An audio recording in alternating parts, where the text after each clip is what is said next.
Hello friends, आज हम पढ़ेंगे 11th क्लास का 6 चैप्टर पुष्पी पादपों की शारीरिकी।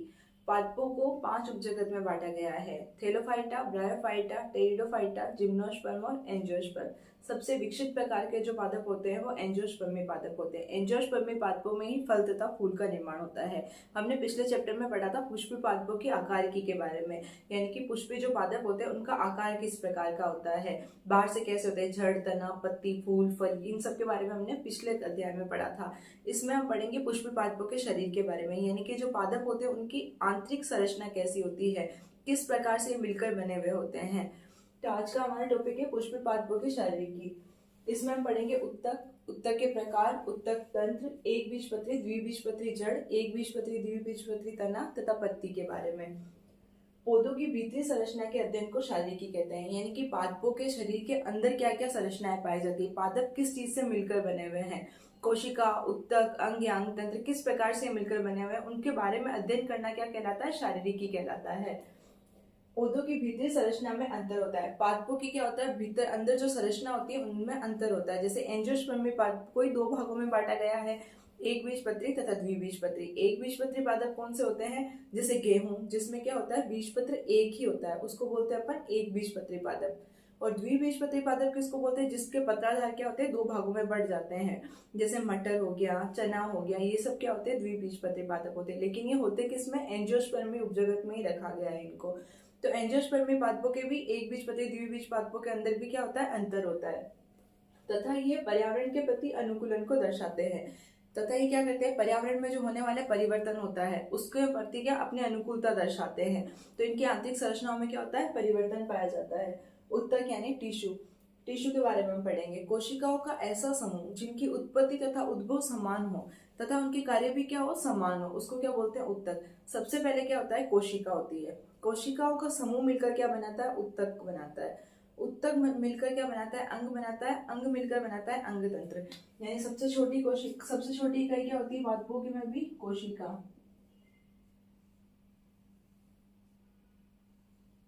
कोशिकाओं का समूह मिलकर बनाता है उत्तक, यानी बहुत सारी कोशिकाएं समान, बहुत सारी कोशिकाएं इकट्ठा हो जाती है तो वो बनाती है उत्तक। बहुत सारे उत्तक अगर इकट्ठा हो जाते हैं तो वो बनाते हैं अंग।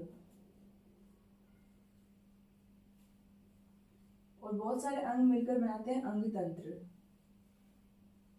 जैसे मनुष्य में होते हैं परिसंचरण तंत्र, उत्सर्जन तंत्र, श्वसन तंत्र, ये सब अंग तंत्र बनाते हैं। तो पादपों की भी आधारभूत इकाई कौन सी होती है, कोशिका।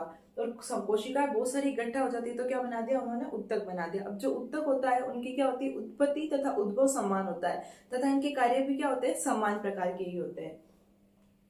कोशिकाओं का ऐसा समूह जिनका उद्भव तथा उत्पत्ति समान तथा कार्य भी कैसे होते हैं, समान होते हैं, उनको क्या कहते हैं, उत्तक। उत्तक के कितने प्रकार होते हैं, 2 प्रकार के होते हैं उत्तक। एक तो होते हैं विभज्योतक उत्तक और एक होते हैं स्थायी उत्तक। विभज्योतक उत्तक, मेरिस्टेमेटिक उत्तक। विभज्योतक उत्तक उसे कहते हैं जो जिनमें विभाजन की क्षमताएं पाई जाती है, यानी कि वे निरंतर विभाजित होते रहते हैं। पौधों की ग्रोथ के लिए विभज्योतक उत्तक आवश्यक होते हैं। तो विभज्योतक उत्तक और दूसरा होता है स्थायी उत्तक। ऐसे उत्तक जिसमें विभाजन की क्षमता नष्ट हो जाती है, यानी कि वे विभाजन होना खत्म कर लेते हैं, तो उनको बोलते हैं स्थायी उत्तक। तो उत्तक के प्रकार है, एक तो विभज्योतक उत्तक, मेरिस्टेमेटिक टिश्यू, और स्थायी उत्तक यानी कि परमानेंट टिश्यू। पौधों में वृद्धि मुख्यतः सक्रिय कोशिका विभाजन वाले क्षेत्र में होती है, यानी कि पौधों में वृद्धि कहाँ होती है, जहाँ कोशिका क्या होती है, विभाजित हो रही है, निरंतर विभाजित होती रहती है, उसको क्या बोलते हैं, मेरिस्टेमेटिक टिश्यू। तथा यह क्षेत्र विभज्योतक उत्तक कहलाता है। ये मूल तथा तने के शीर्ष पर पाया जाता है। ये जो मेरिस्टेमेटिक टिश्यू जो होता है, मूल यानी जड़ के ऊपरी वाले भाग में या तने के ऊपर वाले भाग में होता है, वहां पे क्या होता है, पौधे का निरंतर विभाजन होते रहते हैं, कोशिकाएं विभाजित होती रहती है तथा उनकी लंबाई में वृद्धि होती रहती है। ये इन्हें शीर्षस्थ मेरिस्टेमिक उत्तक कहते हैं। ये प्राथमिक उत्तक, द्वितीय उत्तक, पार्श्वीय तथा अंतर्वेशी उत्तक का निर्माण करते हैं। शीर्षस्थ जो उत्तक होते हैं वो मिलकर क्या बनाते हैं, प्राथमिक उत्तक का निर्माण करते हैं। प्राथमिक उत्तक से द्वितीय उत्तक, अंतर्वेशी उत्तक तथा पार्श्वीय उत्तक बनते हैं।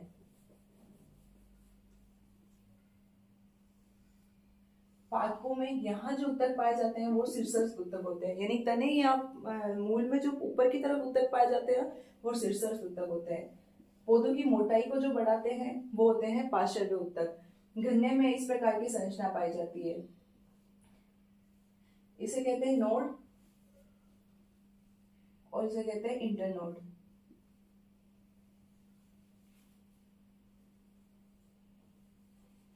तो ये जो नोड होता है, यहाँ पे जो कलियां बनती है, इसको क्या कहते हैं, अंतर्वेशी उत्तक कहते हैं। तो पादपों में 3 प्रकार के विभज्योतक उत्तक हो गए। जो शीर्ष पर पाए जाते हैं वो शीर्षस्थ विभज्योतक, जो कली के रूप में पाए जाते हैं उसको कहते हैं अंतर्वेशी उत्तक, और तथा जो पादपों की मोटाई को बढ़ाते हैं उनको बोलते हैं पार्श्व उत्तक। तो इस प्रकार से ये विभज्योतक होते हैं। फिर होते हैं स्थायी उत्तक। इसमें विभाजन की क्षमता बिल्कुल नहीं होती, यानी कि ये विभाजित होकर रुक गए होते हैं। उन कोशिकाओं का समूह जो होता है वो बोलता है स्थायी उत्तक। या फिर ये विशेष परिस्थिति में विभाजित होंगे। ये 2 प्रकार के होते हैं, एक तो होता है सरल उत्तक और एक होता है जटिल उत्तक। सरल उत्तक 3 प्रकार के होते हैं, पेरेन्काइमा, कोलेनकाइमा तथा स्क्लेरेनकाइमा। और जटिल उत्तक होते हैं वो 2 प्रकार के होते हैं, जाइलम और फ्लोएम। सरल उत्तक होते हैं पेरेन्काइमा। इसकी जो कोशिकाएं होती है ये गोलाकार अंडाकार रूप में होती है तथा इनके बीच में अंतर कोशिकीय अवकाश पाया जाता है, यानी कि बीच बीच में जगह पाई जाती है। इनकी कोशिका भित्ति जो होती है वो बिल्कुल पतली होती है। कोलेनकाइमा जो उत्तक होता है, इनकी कोशिकाएं चकती के आकार की होती है। इनकी कोशिका भित्ति भी पतली होती है, लेकिन इनके कोनों पर सेलुलोज, हेमीसेलुलोज, पेक्टोज पाया जाता है। तो इनके जो किनारे होते हैं वो होते हैं मोटे, और कोशिका की जो भित्ति होती है वो पतली होती है। स्क्लेरेनकाइमा ये नली के आकार की कोशिकाएं होती है तथा विशिष्ट परिस्थितियों में इनमें क्या होता है, विभाजन पाया जाता है, और ये जीवित उत्तक होता है। जटिल उत्तक होते हैं जाइलम और फ्लोएम। जाइलम का कार्य होता है जो जड़ें जो होती है वो जो पानी ग्रहण करती है उसको पादप के विभिन्न अंगों तक पहुंचाने का कार्य कौन करता है, जाइलम। और फ्लोएम क्या करता है, जो पौधे भोजन बनाते हैं उसको विभिन्न भागों तक पहुंचाने का कार्य कौन करता है, फ्लोएम। तो जटिल उत्तक भी 2 प्रकार के होते हैं, जाइलम तथा फ्लोएम।